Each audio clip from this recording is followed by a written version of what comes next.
कैसे हो आप लोग। गुड मॉर्निंग सभी को। आज अपन अपन अपना ये एवरेज चल रहा है औसत, उसको आगे बढ़ाते हुए थर्ड वीडियो लेने जा रहे हैं, जो आपके लिए तीसरा टाइप होगा। तीसरी वीडियो भी है और तीसरा टाइप होगा। उसमें हम आपके लिए बहुत अच्छे लेवल के जो कि सवाल कराने वाले हैं, जिसमें आप लोगों को एसएससी से रिलेटेड जो सारे प्रीवियस ईयर पेपर होंगे उनके सवाल होंगे। ठीक है, तो आप लोग बस यूं ही हमारे साथ बने रहिए और हमारे चैनल के साथ जुड़े रहिए, वंदे मातरम स्टडी पॉइंट। और मैं आपको जानते तो हुए ब्रिजेश सर, और कोई भी प्रॉब्लम हो तो मैंने आपको बताया है कि व्हाट्सएप नंबर पे हमारे पे भेज दीजिए, कोई भी दिक्कत हो आप लोगों के लिए। और जो भी जिस टॉपिक पर आप लोगों को वीडियो चाहिए, जैसे कोई मैं मैथ पढ़ाता हूँ, लेकिन आपको ऐसा लगे कि नहीं सर साइंस की वीडियो दीजिए एक आध, और कोई भी मतलब फिक्स टॉपिक हो कि नहीं साइंस की वीडियो अपनी, जैसे कोशिका है तो कोशिका पे आना चाहिए, या फिजिक्स है तो फिजिक्स में ऑप्टिक्स पे आना चाहिए, तो वो आप मुझे कमेंट बॉक्स में बता सकते हैं, तो मैं उस हिसाब से आपको वीडियो दे दूंगा। ठीक है, तो अभी सवाल करते हैं। जो लिखा है पहले सवाल को आप लोग पढ़ लो। अगर आपने बोर्ड पर सवाल पढ़ लिया उसके बाद आपको कुछ नहीं करना, आंसर तो बस सवाल पढ़ने के बाद ही आ जाएगा। ठीक है, तो क्या लिखा है सवाल में कि 9 और 90 के बीच, 9 और 90 के बीच सभी संख्याओं का औसत जो 8 से विभाज्य, यानी कि अपन 8 से विभाज्य ऐसी कौन कौन सी संख्या हैं जो 9 और 90 के बीच हैं। तो अपन देखेंगे जो संख्या 8 से, तो सबसे जो पहली संख्या होगी जो 8 से विभाज्य होगी वो 16 होगी। ठीक है, उसके बाद ऐसे 16 के बाद होगी 24, और ऐसे चली जाएंगी और यहाँ पहुँचेगी जी कहाँ, 88 पे लगभग। ठीक है, 88 से बाद कोई भी संख्या विभाज्य नहीं होगी जो कि 8 से विभाज्य हो 90 तक। ठीक है, तो अपन ने फॉर्मूला सीखा था, अगर सेम अंतर सेम डिफरेंट हो तो अपन फॉर्मूला लगाते हैं प्रथम संख्या प्लस अंतिम संख्या y2। तो यहाँ अपन ने देखा जब विभाज्य जो संख्या 8 से हो रही तो इसमें अंतर भी, तो जैसे 16 से 24, 24 से 28, ऐसे मतलब 24 से 28 नहीं होगा, ये 32 होगा, क्योंकि 8 का डिफरेंस है तो 32, यानी कि प्रत्येक संख्या में 8 का डिफरेंट रहेगा। तो क्या करेंगे, सबसे पहले अपन ने 16 लिखा प्रथम संख्या, लास्ट संख्या जो कि 8 से विभाज्य 88 y2। ठीक है, ये किया अपन ने, बस जोड़ दिए, कितने हो गए 8 और 4 ये हो जाएंगे अपने 16, 14 होंगे, 14 की 4 हासिल 1, और फिर ये हो जाएंगे 2 8 और 2 10, 104 हो जाएंगे y2। तो ये हो जाएंगे 5 और 2 52 आंसर आ जाएगा इसका। ठीक है, आप लोग भी चेक कर लीजिए इसे, जैसे नोट करिए, फिर देखते हैं मेरा सवाल।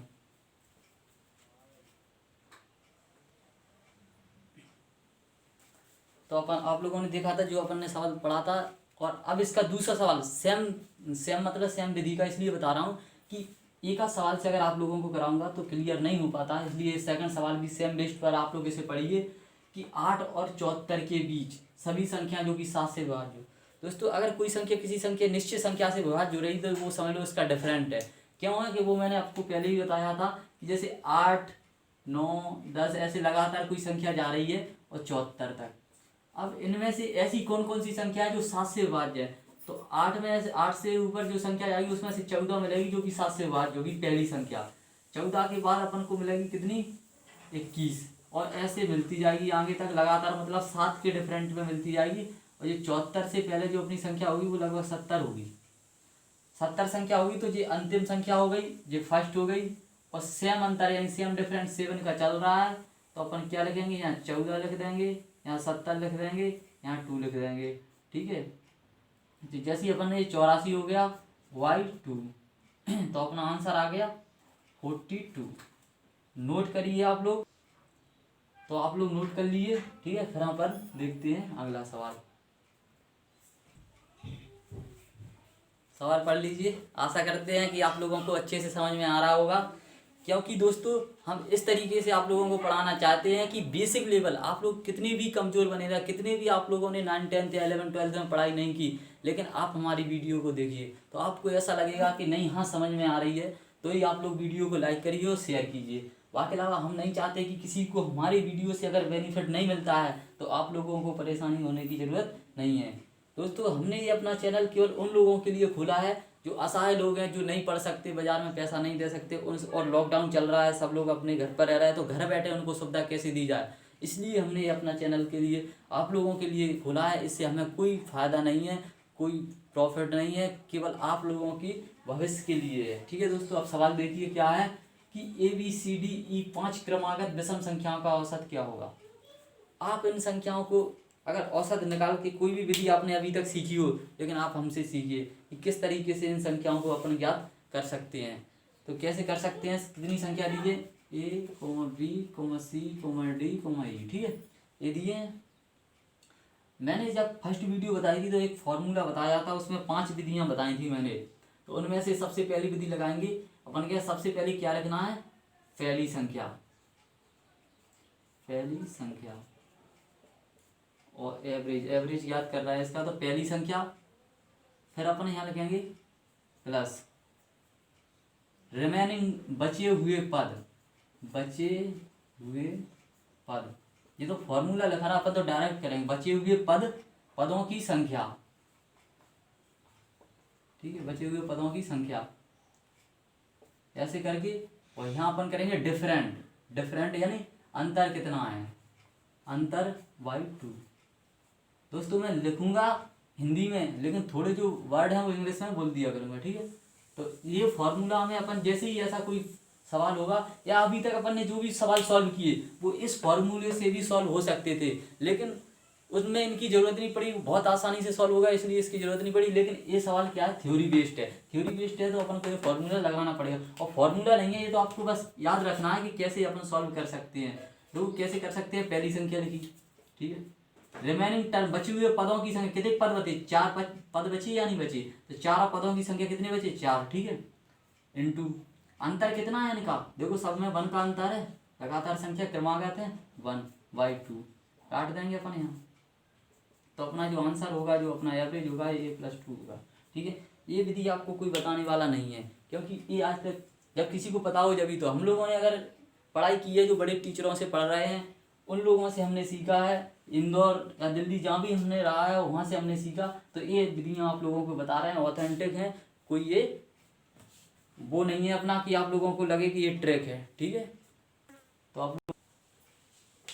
आप लोगों ने देखा, केवल आपको सवाल पढ़ना है, आंसर की चिंता नहीं करना है, क्योंकि आपने अगर सवाल पढ़ लिया, मैंने लगभग 3 टॉपिक करा दिए आप लोगों को, और बस सिर्फ मैंने ये बोला है सवाल कितना भी टफ हो, आप लोगों को केवल सवाल पढ़ना है। तो पढ़िए बस कि 7 लगातार धनात्मक पूर्णांक संख्याओं का औसत 26 है, तो सबसे छोटी संख्या ज्ञात कीजिए। ठीक है, 7 लगातार धनात्मक पूर्णांक। तो दोस्तों अपन क्या करते हैं, संख्या कितनी है 7, और औसत एवरेज वाला जो फॉर्मूला है अपना, वही पिछली वाला कि अपन ने जो पिछले वाला फॉर्मूला लिखा था, पहली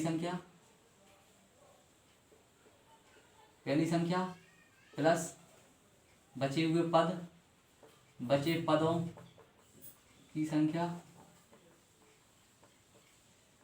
इनटू अंतर बाई 2, अंतर बाई 2। ये फॉर्मूला रहता है, इसमें अपन मान रख देंगे। एवरेज दिया अपन को 26, पहली संख्या इसमें से अपन x मान लेंगे, प्लस बचे हुए पद कितने हैं, 6 बचे, अंतर कितने का है दोस्तों, लगातार हैं तो 1 का 3। तो अपना जो आंसर होगा वो 26 बराबर x प्लस 3, तो x बराबर अपना आंसर हो जाएगा 23। तो जो सबसे छोटी संख्या होगी अपनी वो 23 हो जाएगी दोस्तों। ठीक है, नोट कर लीजिए आप लोग, क्योंकि नोट करते रहिए, जब भी कुछ होना है आप लोग फेयर बनाइए अपनी, अच्छे से लिखिए और ध्यान देते रहिए। ठीक है, नोट करिए।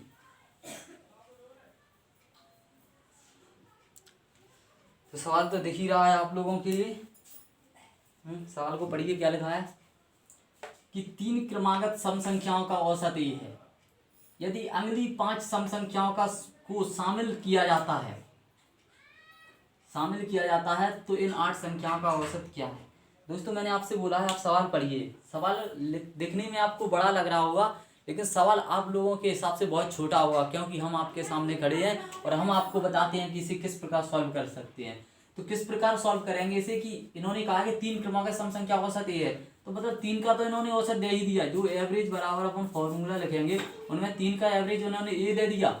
बच्चे हुए वो बोल रहे हैं कि यदि अगली 5 संख्याओं को भी शामिल कर लो, अगर अगली 5 संख्याओं को भी अपन अगर इसमें शामिल करते हैं 5 संख्याओं को, तो और फिर तो कुल मिलाकर 8 संख्याओं का औसत क्या होगा। तो ये सम संख्या यानी कि सम संख्या है तो 2 का डिफरेंट होगा दोस्तों, क्योंकि सम संख्या है, अंतर तो 2 होगा, सम हो या विषम, और 2 बटे में आता है 2 से 2 कैंसिल हो जाएंगे, तो इसका आंसर a+5 हो जाएगा, जो कि आप लोगों का आंसर होगा। एक बार और देख लीजिए, उन्होंने कहा था 3 क्रमागत सम संख्याओं का औसत ये है, यदि अगली 5 सम संख्याओं को और शामिल किया जाता है तो 8 संख्याओं का औसत क्या होगा। एवरेज वही फॉर्मूला, देखो उन्होंने कहा था प्रथम संख्या लिखने की, यानी कि प्रथम 3 का तो उन्होंने औसत दे दिया, इकट्ठा ए है वो लिखा, फिर उन्होंने बची हुई 5 और शामिल की तो 5 लिख दी। फिर क्या है, अब उन्होंने सम संख्या बोल दी, सम संख्या का अंतर तो 2 का होता है, क्योंकि दोस्तों सम हो या विषम अंतर तो 2 का होगा, 1 3 5 7 या 2 4 6 ऐसे 2 का अंतर होगा बस, और बाई 2, 2 से 2 कैंसिल होगा, a+5 अपना आंसर होगा। बस अब नोट कर लीजिए आप लोगों को, ठीक है। तो सवाल पढ़िए, क्या है सवाल। अब अच्छे लेवल के सवाल आने लगे हैं कि 7 क्रमागत विषम संख्याओं का औसत 31 है, यदि इन 7 संख्याओं में पिछली और अगली संख्या को भी शामिल कर लिया जाता है तो नई औसत क्या होगा या नया औसत क्या होगा। ठीक है दोस्तों, तो अपन कैसे सॉल्व करते हैं ऐसे, वो देखिए सवाल बहुत बड़ा है लेकिन सॉल्व बहुत जल्दी हो जाएगा। इसमें क्या करना है अपन को कि 7 क्रमागत विषम संख्याओं का औसत 31 उन्होंने पहले ही दे दिया, ठीक है। तो एवरेज बराबर जो पिछली 7 संख्याओं का मतलब जो 7 शुरुआत की संख्या उनका औसत देने लगे अपन को। अब उन्होंने क्या कहा कि उनमें से पिछली और अगली को भी शामिल कर लिया जाता है, तो जो पिछली संख्या अगली को भी शामिल कर लिया जाता है तो नया औसत क्या होगा। जब पिछली संख्या को शामिल करेंगे तो क्या होगा कि अपन इसका अंतर क्या रहेगा 2/2, ठीक है, पहली संख्या, और जो लास्ट संख्या जो शामिल करेंगे अपन इसकी तो उसका अंतर हो जाएगा, इसका अंतर भी 2/2 रहेगा। ये कैसे रहेगा, ये फॉर्मूला है। अपन जो सवाल अभी हल कर रहे थे क्योंकि प्रथम संख्या से कर रहे थे, अगर अपन अंतिम संख्या से सॉल्व करते तो उसमें माइनस आ जाता। फॉर्मूला में आगे एक और सवाल में आप लोगों को बता दूंगा, अभी यहाँ बता देते हैं। जैसे अगर अभी एवरेज अपन किससे याद कर रहे थे, पहली संख्या ऐसे लिख रहे थे यहाँ, अगर अपन यहाँ पहली की जगह अंतिम संख्या लिखते हैं अंतिम, तो अपन इसे सॉल्व करते हैं अंतिम संख्या माइनस के बचे हुए पद इनटू डिफरेंस बाई 2, ठीक है, ये लिखते हैं। तो इसी प्रकार ऐसा होगा कि पहले तो शुरुआत की संख्या लिख ली यहाँ, अब अंतिम संख्या लिखेंगे तो घटा देंगे। तो अब कैसे सॉल्व होगा ये, एवरेज बराबर 1/2 है, 2/2 से ये कैंसिल होगा क्योंकि माइनस में है, तो 31 का 31 अपना एवरेज आ जाएगा। अब इस सवाल को आप दिमाग से समझिए कैसे सॉल्व करना, ना आपको पेन चलाना ना कुछ। उन्होंने ये कहा है कि 7 क्रमागत विषम संख्याओं का औसत 31 है, ठीक है, यदि इन 7 संख्याओं में पिछली और अगली संख्याओं को भी शामिल कर लिया जाता है तो नया औसत क्या होगा। क्रमागत है संख्या, उन्होंने कहा पिछली और अगली, यानी अगली संख्या सबसे आगे वाली और पिछली संख्या को भी शामिल कर लिया जाता है तो औसत क्या होगा। तो पिछली और अगली बोल दी मैंने, अब पिछली अगली बोल दी और बाई 2, वही तो औसत होता है दोस्तों। औसत का फॉर्मूला यही है। अब उन्होंने पहले ही कह दिया 31 है, तो इसमें सोचने की जरूरत नहीं है क्योंकि पिछली अगली बोली हुई थी और 31 दे ही दिया, यानी आंसर ही दे दिया उन्होंने, सॉल्व करने की जरूरत नहीं है। वो तो अपन को सॉल्व करना है इसलिए कर लिया, नहीं तो वैसे तो कोई जो जानकार वो अच्छा होगा टैलेंटेड वो सॉल्व नहीं करेगा इसे समझ के और आंसर लिख देगा 31, ठीक है। समझ में नहीं आया तो मैं आप लोगों को दोबारा फिर से बताऊंगा ऐसे, ठीक है, नोट करिए। तो आप लोगों को सवाल पढ़ना है ऑनली है, सवाल पढ़िए। क्या बोर्ड पर अगर आपने सवाल पढ़ लिया आंसर तो आ जाएगा। पढ़िए कि 8 संख्याओं का औसत 27 है, यदि प्रत्येक संख्या में 8 से गुणा कर दिया जाए तो नया औसत क्या होगा। देखो दोस्तों, कोई भी संख्या हो औसत वो होता है, अगर कोई संख्या उन्होंने की थी अगर 8 संख्याओं में जो भी संख्या है उनका औसत 27 है, अगर उनमें 8 से गुणा करें या भाग करें या घटाएं, औसत जो उनमें जो प्रक्रिया उन्होंने बोली है वो प्रक्रिया अपन कर देंगे, अपना आंसर आ जाएगा। लेकिन पहले इसे विधिवत तरीके से अपन सॉल्व करते हैं कि विधिवत तरीके से इसे कैसे सॉल्व होगा कैसे नहीं होगा, ठीक है दोस्तों। तो जैसे एवरेज उन्होंने दिया है कितना, 27, उन्होंने किया कि 8 से गुणा कर दिया जाए तो नया एवरेज क्या होगा। तो अपन को कॉम्पिटिशन लेवल में बैठे हैं तो अपन को कुछ नहीं करना, 27 में 8 से गुणा करेंगे, 8 7 56, 5 8 दूनी 16, 16 और 5 अपने 21, 216 आंसर होगा। आप लोग चेक कर लीजिए, ठीक है, गुणा सही है या नहीं। तो कुछ नहीं करना, अगर वो कहते कि 27 और हम अगर 15 से भाग कर दिया जाए तो आप 15 से भाग कर दो, आंसर हो जाए। अगर उन्होंने किए इसमें 27 घटा दिए जाए तो इसमें से घटा दो, जो वो कह दे वो कर दो, आपका आंसर हो जाएगा। ज़्यादा ज़रूरत नहीं है इनमें करने की, क्योंकि ये सवाल ऐसा नहीं है कि एग्जाम में नहीं आए। एग्जाम में एसएससी में फिर रेलवे से लेकर हर एग्जाम तक पूछे गए हैं, लेकिन वो तो अपनी अपनी सोच है कैसे सॉल्व। इसे मैं आपको एक्स मान के यहाँ तक भी सॉल्व करा सकता, पूरा बोर्ड भर जाता, लेकिन नहीं करना क्योंकि अपन को कॉम्पिटिशन में बैठना है। ठीक है, तो उस हिसाब से करेंगे। नोट करिए आप लोग। देखते हैं सवाल क्या कह रहा है। ठीक है, पढ़िए इसे कि कुछ प्राकृतिक संख्याओं का औसत 15 है। यदि पहली संख्या में 30 जोड़ दिया जाए और अंतिम संख्या में 5 घटा दिया जाए तो औसत 17.5 रह जाता है। तो प्राकृतिक संख्याओं की संख्या ज्ञात कीजिए। ठीक है, तो कुछ नहीं करना है इसमें, अपन एक्स मान के से सॉल्व करेंगे नहीं, अपन तो अपनी विधि से सॉल्व करेंगे। एवरेज कितना दे रखा है उन्होंने, 15। ठीक है, अब जब 15 से एवरेज कितना हो रहा है, 17.5। एवरेज में चेंज तो कुछ ना कुछ आया है, तो चेंज कितना आया है एवरेज में,